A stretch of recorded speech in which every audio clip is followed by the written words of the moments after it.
అందరికీ నమస్కారం. రీసెంట్గా కల్వకుంట్ల కవిత ప్రెస్ కాన్ఫరెన్స్లో మాట్లాడిన మాటలను కాంగ్రెస్ పార్టీయే కాదు తెలంగాణ ప్రజలు కూడా వాటిని తీవ్రంగా ఖండిస్తున్నారు. కవిత లేక ఒక డ్రామా అయితే దాని వెనక కేసీఆర్ ఉన్నారని ప్రత్యేకంగా చెప్పనక్కర్లేదు. డాడీ డైరెక్షన్, డాటర్ యాక్షన్ అన్నట్టుగా ఉంది వీళ్ళ ధోరణి. కేసీఆర్ని జాతిపిత అనడానికి కొంచెమైనా సిగ్గుండాలి నీకు. తెలంగాణను దోచుకున్న ద్రోహి కేసీఆర్. తెలంగాణ నీళ్లను అమ్ముకున్న ఘనత కేసీఆర్.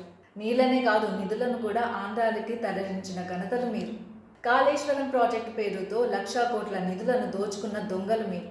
అందుకే ఇప్పుడు మీకు ఆ నోటీసులు.